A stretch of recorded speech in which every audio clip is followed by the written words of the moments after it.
আমার গল্পপ্রিয় বন্ধুরা, তোমরা কেমন আছো? আশা করি তোমরা ভালো আছো। তোমাদের জন্য আরও একটি মজার গল্প নিয়ে এসেছি। গল্পটি শুনলে তোমাদের পাইপ দিয়ে পানি বেরিয়ে আসবে, তাই কানে হেডফোন পরে নাও। চলো শুরু করা যাক। আমার 18 বছরের ভাইপো প্রতিদিন শুধু খালি বলতো, কাকি আমি তোমার লাল ঘোড়াতে চড়তে চাই। ভাইপো মুখ থেকে এই রকম ধরনের কথা শুনে আমার খুব খারাপ লাগতো। তারপর একদিন আমি আমার ভাইপোকে আমার লাল ঘোড়াতে চড়তে দিয়েছিলাম। তারপর আমার 18 বছরের ভাইপো আমাকে যা করেছিল, তাতে আমার দম বন্ধ হয়ে যাওয়ার মতো অবস্থা হয়েছিল। বন্ধুরা, অনেক মজার একটি গল্প। গল্পটি শুনলে তোমাদের হয়ে যাবে। তাহলে চলুন বন্ধুরা, গল্পটি শুরু করি। গল্পটি শুরু করার আগে বন্ধুরা, তোমাদের নিকট আমার বিশেষ অনুরোধ, দয়া করে তোমরা আমার চ্যানেলটি সাবস্ক্রাইব করে আমাকে সাপোর্ট করবা। আমার নাম শান্তা। আমার বয়স 25 বছর। আমার 19 বছরের ভাতিজা আমার লাল ঘোড়ার উপরে চাপার জন্য পাগলের মতো করত। আমি তাকে বাচ্চা ভেবে অনেক বড় ভুল করেছিলাম। সে যখন প্রত্যেক দিন আমাকে দেখে জেদ করত যে সে আমার লাল ঘোড়া উপরে চাপতে চায়, তখন আমি তাকে একদিন সুযোগ দিয়েছিলাম আমার লাল গোলার উপরে চাপার। সে যখন আমার লাল ঘোড়ার উপরে ছিল, তখন আমার চোখ দুটো কপালে উঠে গিয়েছিল। আমার ভাতিজাকে বাচ্চা ভেবে আমি অনেক বড় ভুল করেছিলাম।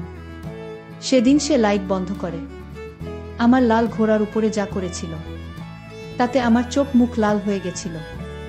আমি খুব সুন্দরী ছিলাম বলে বরদা আমার বিয়ে অভিন্দ্রের সঙ্গে দিয়েছিল। অভিন্দ্র খুব ধনী পরিবার থেকে বাস করত। তার বাবা মা ছিল না, কিন্তু তাদের অনেক। কিন্তু অভিন্দ্র নিজেও অনেক বড় কোম্পানিতে চাকরি করত। আমি গরিব হওয়া সত্ত্বেও অভিন্দ্র আমাকে পছন্দ করেছিল, কারণ আমি দেখতে ভীষণ সুন্দরী ছিলাম। সে আমাদের কাছে কোনো পণের দাবি করেনি। আমার বিয়ে নো ডিমান্ডেই হয়েছিল। আমি তো খুব খুশি ছিলাম এটা ভেবে যে আমার বিয়ে অভিন্দ্রের সঙ্গে হচ্ছে। প্রত্যেকটা মেয়ের মতো আমিও নিজের বিয়ের জন্য খুব হতাশায় ছিলাম। তারপর বিয়ের পরে আমি যখন শ্বশুর বাড়ি চলে আসি, তখন অভিন্দ্রের বিশাল বড় বাড়ি দেখে আমি খুবই খুশি হয়েছিলাম। আমি গরিব ঘরের মেয়ে ছিলাম, তাই এত বড় ঘরে বিয়ে হবে আমি কোনোদিন আশা করিনি। আমাদের বিয়ের জন্য ননদ বাড়ি এসেছিল। আমার নন্দের বিয়ে হয়ে গেছিল। আমাদের বিয়ের 2 বছর আগে নন্দের বিয়ে হয়েছিল। বিয়ের প্রথম দিন ফুলসজ্জার রাতে আমাদের বেডরুম দেখে আমি খুব খুশি হয়েছিলাম, কারণ অভিন্দ্র পুরো ঘরটাকে গোলাপ ফুল দিয়ে সাজিয়েছিল এবং বিছানাটা এত সুন্দরভাবে সাজিয়েছিল যে আমি স্বপ্নেও ভাবিনি যে আমার ফুলসজ্জার রাত এত সুন্দর ঘরে হবে। তারপর অভিন্দ্র যখন রুমে এসেছিল, তখন আমি ঘোমটা দিয়ে বিছানাতেই বসেছিলাম এবং মনে মনে খুব খুশি ছিলাম।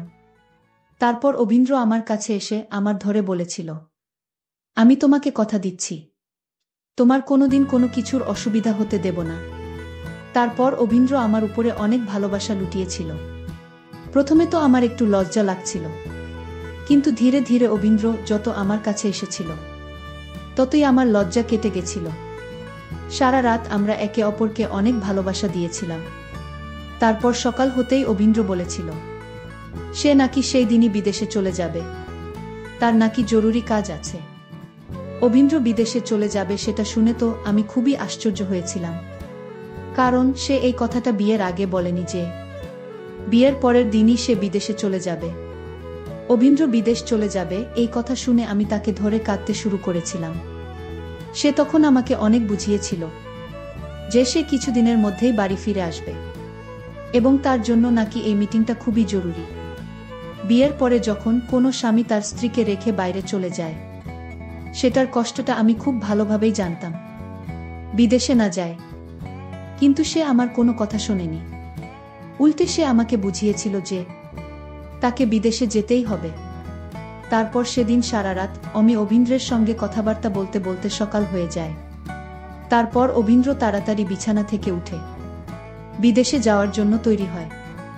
সে যখন তৈরি হচ্ছিল, আমি ততক্ষণ এই কথাটা ভেবে কেঁদে যাচ্ছিলাম যে বিয়ে হতে একটা দিনও হয়নি, আর আমার স্বামী আমাকে ছেড়ে বিদেশে চলে যাবে। তাহলে আমি এত বড় বাড়িতে কিভাবে একা থাকব? কারণ আমার ননদ তো সেদিন ভোরবেলা আমি অভিন্দ্রকে অনেক রিকোয়েস্ট করেছিলাম সে যাতে আমাকে এভাবে একা ছেড়ে আর 2টা দিন পরে তার নিজের শ্বশুর বাড়ি চলে যাবে বলেছিল। আর এমনিতেও আমি নন্দকে কতদিন এই বাড়িতে রাখতাম। তার নিজেরও স্বামী আছে, সংসার আছে। সে নিজের স্বামী ও শ্বশুর বাড়ি ছেড়ে আমার কাছে তো বেশি দিন থাকতে পারত না। আমার তো এই কথাটা ভেবে খুব রাগ হচ্ছিল যে অভিন্দ্র আগে কেন বলেনি যে সে আমাদের বিয়ের পরের দিন বিদেশে চলে যাবে। তারপর সে বিদেশে যাওয়ার আগে আমাকে একটা কথা বলেছিল যে তোমার চিন্তা করার কোনো কারণ নেই, কারণ আমার ভাতিজাকে এই বাড়িতে ডেকেছি। সে নিজের পড়াশোনা এখান থেকেই করবে এবং তোমার খেয়ালও রাখবে। সে কালকে এখানে চলে আসবে, তাই তুমি একদম চিন্তা করো না। আমি তোমার কথা ভেবেই আমার ভাতিজাকে এখানে ডেকেছি, যাতে তোমাকে এত বড় বাড়িতে একা মনে না হয়। আমার অনেক বারণ করা সত্ত্বেও অভিন্দ্র আমাকে একা রেখে বিদেশে চলে যায়। পরের দিন সকালবেলা আমার নন্দ ও তার শ্বশুর বাড়ি চলে যায়। সেদিন আমার স্বামীর ভাইপোর আসার কথা ছিল। সেদিন আমি বাড়িতে একদম একা ছিলাম, তাই ভাবলাম আস্তাবলে যে লাল রঙের ঘোড়া আছে তাকে একবার দেখে আসি। আসলে আমাদের বাড়ির পিছন দিকে একটা আস্তাবল ছিল। ওই আস্তাবলে 2টা লাল রঙের মেয়ে ঘোড়া ছিল। আমার স্বামী পশু পাখিদের খুবই ভালোবাসত এবং তার ঘোড়ার খুব শখ ছিল। ওই আস্তাবলে নাকি এর আগে আরও অনেক ঘোড়া ছিল, কিন্তু আমার স্বামী তাদের সময় দিতে না পারায় এখন মাত্র 2টা ঘোড়া এসে ঠেকেছে। তারপর ঘোড়া দুটোর দেখাশোনা করার পরে আমি যখন ঘরে গেলাম, তখন অত বড় বাড়িটা দেখে আমার বড্ড ভয় লাগছিল। মনে হচ্ছিল যেন অত বড় বাড়িটা আমাকে জেন গিলতে আসছে। তারপর বরের কথা মনে করে আমি আবার যখন কাঁদতে শুরু করেছিলাম, ঠিক ওই সময় আমাদের বাড়ির বেল বেজে উঠল। বাড়ির দরজা খুলতেই দেখলাম একটা হাট্টা কাট্টা ছেলে আমার সামনে দাঁড়িয়েছিল। তাকে দেখে আমি আন্দাজ লাগিয়েছিলাম যে সে আমার বরের ভাইপো, কারণ বিয়ের সময় আমি তাকে একবার দেখেছিলাম। বর তো বলেছিল তার ভাইপো নাকি 18 বছর বয়স, কিন্তু তার শরীর স্বাস্থ্য দেখে কোনো মতেই মনে হয়নি যে সে 18 বছরের যুবক ছিল। ঘরের দরজা খুলতেই সে আমার দিকে তাকিয়ে বলল, চাচি তোমাকে ভীষণ সুন্দর লাগছে, দেখতে তুমি ভীষণ সুন্দরী। আমার চাচা খুব ভাগ্যবান যে তোমার মতো সুন্দরী বউ পেয়েছে। তার মুখে নিজের তারিফ শুনে আমি একটু লজ্জা পেয়ে বললাম, আমার তারিফ পরে করবে, তুমি এখন ভেতরে চলে এসো। ওর নাম ছিল অভিজিৎ। অভিজিতের বাড়ি আসার পরে আমি অভিন্দ্রকে ফোন করে বলেছিলাম যে তার ভাইপো বাড়ি চলে এসেছে। আমার ভাসুরের ছেলে মানে অভিজিতের এই বাড়িতে আসার পরেও আমি বরকে প্রায় ফোন করে কান্নাকাটি করে বলতাম যে সে যাতে বাড়ি ফিরে চলে আসে। তখন বর আমাকে একটাই কথা বলতো, তার কাজ শেষ না হওয়া পর্যন্ত সে নাকি বাড়ি ফিরে আসতে পারবে না। এদিকে অভিজিতের আসার পরে সে আমার সঙ্গে এত কথা বলতো ও গল্প করত যে আমার হাসতে ইচ্ছে না করলেও আমি মাঝে মধ্যে হেসে ফেলতাম, কারণ আমার স্বামীর বিদেশে চলে যাওয়ার পরে আমার মন খুব খারাপ থাকত, যেহেতু আমি তাকে কাছে পেতে চাইতাম। এদিকে ধীরে ধীরে অভিজিৎ তার প্রত্যেকটা কথা আমার সঙ্গে শেয়ার করত এবং সে প্রত্যেকটা দিন আমার সৌন্দর্যের খুবই তারিফ করত। ধীরে ধীরে আমার মনে হতে লাগলো যে সে হয়তো আমার কাছে আসার চেষ্টা করছে, কারণ আমি যখনই রান্নাঘরে রান্না করতাম তখন সে হঠাৎ করেই আমার কাছে এসে দাঁড়িয়ে যেত এবং আমাকে ভয় পাইয়ে দিত। আমি তো তাকে বাচ্চা ভেবে কিছু বলতাম না, কিন্তু তার এই জিনিসগুলো আমার ভীষণই খারাপ লাগতো। সে আমাদের এখানে একটা কলেজে অ্যাডমিশন নিয়েছিল। সে বাড়ির বাইরে গেলে আমাকে কিন্তু বলেই যেত। একদিন আমি যখন আস্তাবলে আমার লাল ঘোড়াটার পিঠে হাত বুলিয়ে তাকে একটুখানি আদর করছিলাম, তখন অভিজিৎ আমার কাছে এসে বলেছিল, চাচি এই লাল ঘোড়াটা ঠিক তোমার মতোই সুন্দরী, তুমি যেমন ভীষণ সুন্দরী, তোমার এই লাল ঘোড়াটা ও খুবই সুন্দরী। একদিন আমি তোমার এই লাল ঘোড়ার উপরে বসবই এবং অশ্বারোহণ করবই। চাচি তুমি আমাকে কবে তোমার এই লাল ঘোড়ার উপরে বসতে দেবে? আমি তো অভিজিতের কথা শুনে তার কথাটাকে ঘুরিয়ে দেওয়ার চেষ্টা করেছিলাম, কিন্তু সে প্রত্যেক দিন আমাকে এই একটাই কথা বলতো যে চাচি তুমি আমাকে কবে তোমার এই লাল ঘোড়ার উপরে বসতে দেবে? আমি তো প্রত্যেকবার হেসে তার এই কথাটাকে উড়িয়ে দিতাম, কিন্তু ধীরে ধীরে তার এই কথার মানে আমার খুব খারাপ লাগতে শুরু হয়। আমি তখন ঘরের ভিতরে দরজা বন্ধ করে আমার বরকে ফোন করতাম এবং কাঁদতাম, কিন্তু আমি নিজের মনের কথাগুলো আমার বরকে কোনোদিনও বলতে পারতাম না। একদিন রাত্রিবেলা আমি যখন নিজের ঘরে ঘুমিয়েছিলাম, তখন মনে হলো ভাইপোর ঘর থেকে, মানে অভিজিতের ঘর থেকে যেন কিছু একটা আওয়াজ আসছে। আমি ওই আওয়াজ শুনে তো ভয়ে চুপচাপ শুয়ে পড়েছিলাম। আমার তো সাহস হয়নি এটা দেখার, যে তার ঘর থেকে ওটা কিসের আওয়াজ আসছিল। এমনকি এই বেশ কিছু দিনে আমি তার একটা জিনিস লক্ষ্য করেছিলাম। সে প্রত্যেক দিন মোবাইলের মধ্যে কিছু না কিছু দেখত, এবং আমি যখনই তার পাশে যেতাম, সে ঘাবড়ে গিয়ে মোবাইলটাকে বন্ধ করে রেখে দিত। জানি না সে মোবাইলের মধ্যে এমন কি দেখত, যে আমাকে দেখা মাত্রই সে মোবাইলটাকে বন্ধ করে রেখে দিত। আমি তাকে কোনো কিছু জিজ্ঞেস করার সাহস পাইনি, কারণ জানি না কেন আমার মনের মধ্যে একটা ভয় ছিল যে আমি বাড়িতে একা আছি, আমার বর বিদেশে আছে, এবং আমি যদি তাকে কোনো কিছু জিজ্ঞেস করতে যাই এবং সে যদি আমার সঙ্গে কোনো কিছু খারাপ করে বসে, তাহলে আমি তো কাউকে মুখ দেখানোর মতো যোগ্য থাকব না, কারণ মানুষ তো সব সময় মেয়েদেরকেই খারাপ মনে করবে। আমি তো বুঝতে পারছিলাম না এই কথাগুলো আমি কাকে বলবো, কার সঙ্গে আমি এই কথাগুলো শেয়ার করব। তারপর সেদিন রাত্রিবেলা অনেক বৃষ্টি হচ্ছিল, এবং সেদিনও অর্ধেক রাতে অভিজিতের রুম থেকে একটা অন্যরকম আওয়াজ আসছিল। ভেবেছিলাম আজকে দেখব যে সে রুমের মধ্যে এমন কি করে, এবং তার রুম থেকে এটা কিসের শব্দ আসে। কিন্তু ওই রাতের অন্ধকারে আমার নিজের রুম থেকে বেরোনোর একদম সাহস হয়নি। উল্টে আমি আমার বরকে ফোন করে অনেক রিকোয়েস্ট করে বলেছিলাম যে সে যাতে তাড়াতাড়ি বাড়ি ফিরে চলে আসে, কিন্তু সে প্রত্যেকবার একটাই কথা বলতো।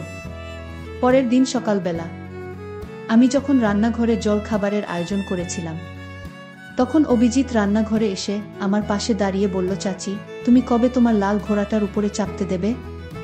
আমার আর সবুর হচ্ছে না, আমার ধৈর্যের বাঁধ ভেঙে গেছে, আমার খুব ইচ্ছে করে তোমার লাল ঘোড়ার উপর চাপতে। তার কথা শুনে আমার বুকের ভেতরটা ভয়ে কেঁপে উঠেছিল, কারণ আমি এত বড় বাড়িতে একাই ছিলাম, এবং আমার ভাসুরের ছেলের মুখ থেকে ওই ধরনের কথা শুনে মনে মনে ভীষণ ভয় পেয়েছিলাম। কিন্তু আমি তাকে ধরা দিইনি যে আমি তার কথায় ভয় পেয়েছি, বা আমি তার মনের নোংরা চিন্তাধারা বুঝতে পেরে গেছি। তারপর আমি ইচ্ছে করে হেসে তার ওই কথাকে উড়িয়ে দিয়েছিলাম। সেদিন অভিজিৎ যখন কলেজে চলে গেছিল, তখন আমি ঘরে একা বসে খুব কেঁদেছিলাম, কারণ এই কথাগুলো আমি কাকে বলতাম? এই কথাগুলো শোনার মতো আমার পাশে কেউ ছিল না। ভেবেছিলাম আমার বরকে অভিজিতের ব্যাপারে সবকিছু বলে দেব, কিন্তু বর যদি আমাকেই খারাপ ভেবে বসে, এই ভয়ে আমি বরকেও কিছু বলতে পারিনি। আমি চুপচাপ এগুলো সহ্য করছিলাম। এদিকে প্রত্যেক দিন রাতে অভিজিতের ঘর থেকে আজব ধরনের আওয়াজ শুনতে পেতাম। ওই আওয়াজ শুনে আমি ভয় পেয়ে চুপচাপ নিজের ঘরের দরজা বন্ধ করে শুয়ে পড়তাম, আর ভাবতাম আমার বর যদি কাছে থাকতো, তাহলে আজ আমার এতটা ভয় লাগতো না, আজ আমাকে এতটা একা মনে হতো না।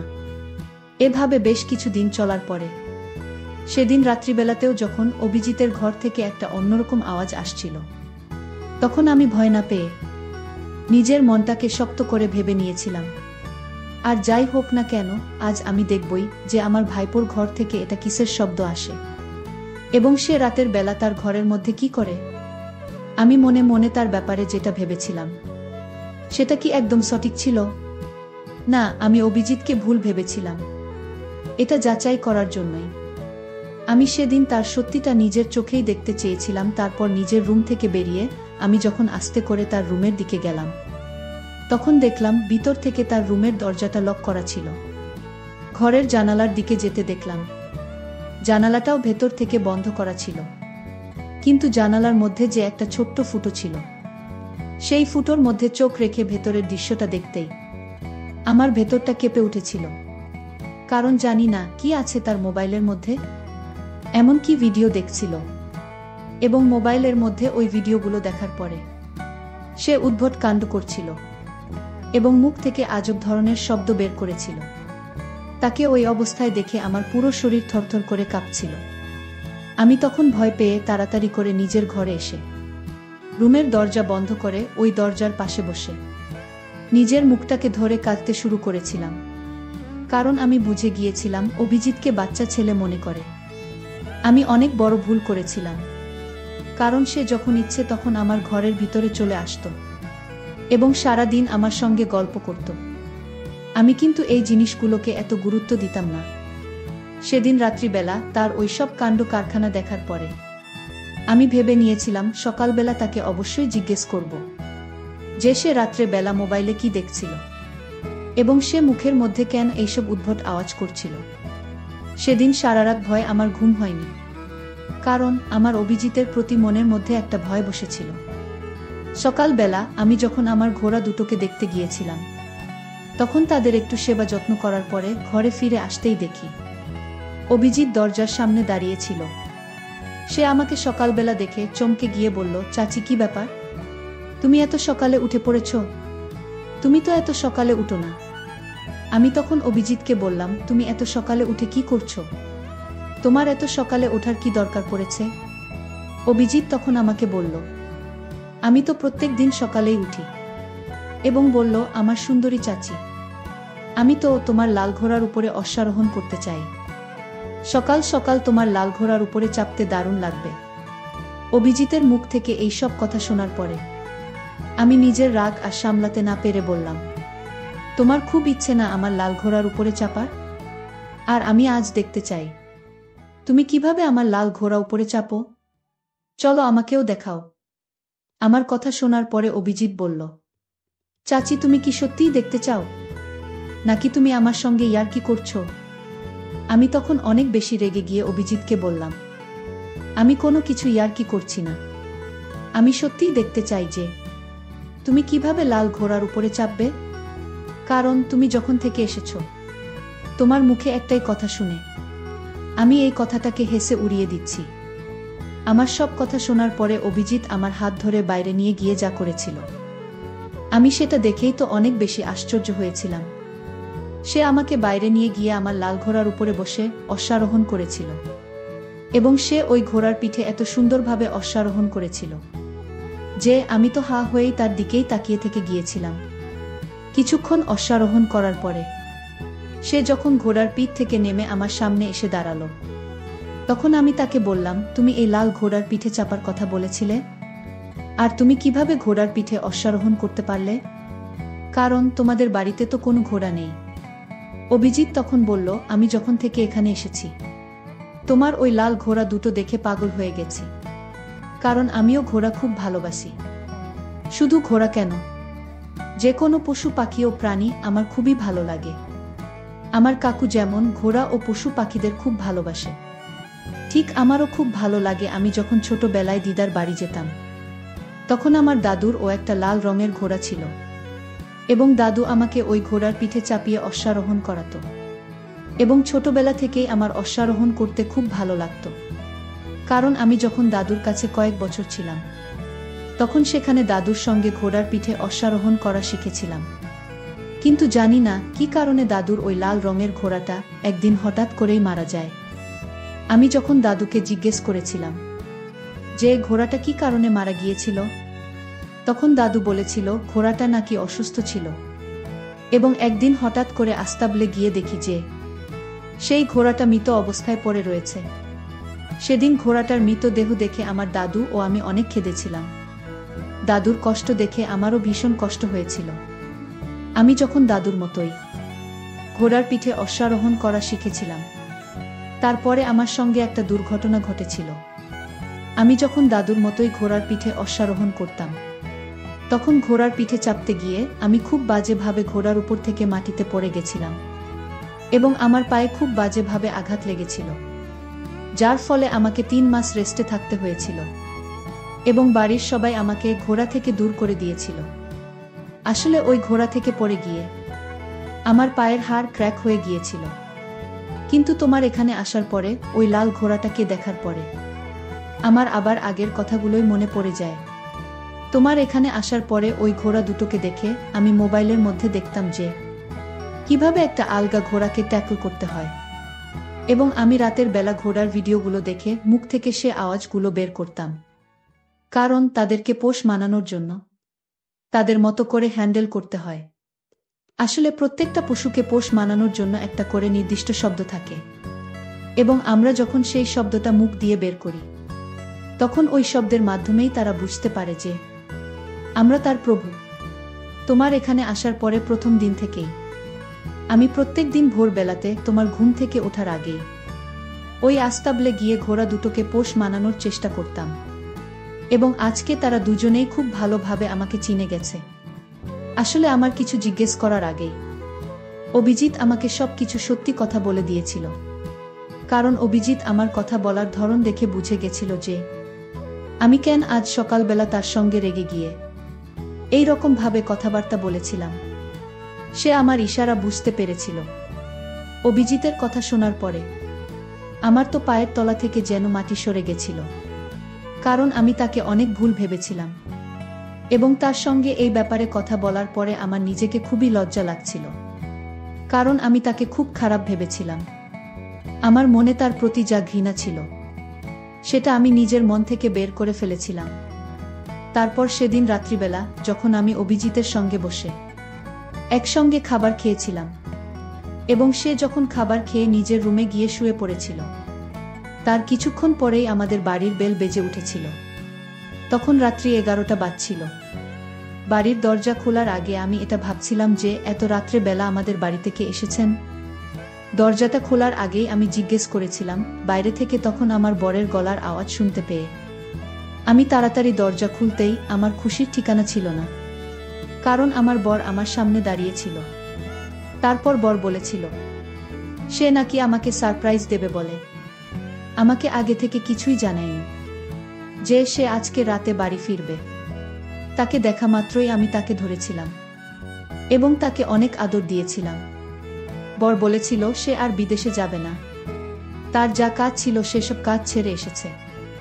সেদিন আমি বরকে দেখে ভেবেছিলাম যে আমি যদি অভিজিতের ব্যাপারে কিছু বরকে বলে দিতাম তাহলে আমি কিন্তু বরের কাছে খারাপ হয়ে যেতাম, কারণ অভিজিতের মনে তো সে রকম কিছুই ছিল না যে রকমটা আমি তার ব্যাপারে ভেবেছিলাম। অভিজিতের কথাবার্তার ধরন দেখে আমি তার প্রতি মনে মনে যা ধারণা করেছিলাম সেটা আমার মনের ভুল ধারণা ছিল। এই জন্যই বলে কিছু কিছু কথা আগে থেকেই খারাপ মানে বের করতে নেই, সেই কথাটাকে আগে যাচাই করে নেওয়া উচিত।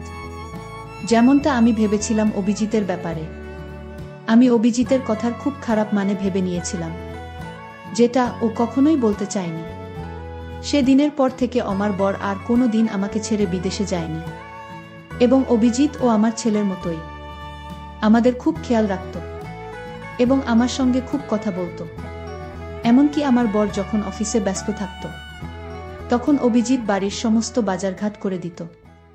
আমি এখন বরের সঙ্গে অনেক খুশি আছি এবং অভিজিৎকেও নিজের ছেলে মনে করে ভালোবাসি। বন্ধুরা, আজকে এই পর্যন্তই। আবারও আসবো তোমাদের মধ্যে নতুন কোনো ভিডিও নিয়ে। ভিডিওটি যদি তোমাদের ভালো লাগে তাহলে একটি লাইক দাও। প্রতিদিন আমি তোমাদেরকে একটা করে নতুন গল্প উপহার দিব, তাই তোমাদেরকে অনুরোধ করে বলছি, তোমরা যদি এই রকম ধরনের ইন্টারেস্টিং গল্প পেতে চাও তাহলে দয়া করে আমার চ্যানেলটি সাবস্ক্রাইব করো। পরিশেষে তোমাদের সকলের সুস্বাস্থ্য কামনা করি। ভিডিওটি দেখার জন্য তোমাদের সকলকে অসংখ্য ধন্যবাদ।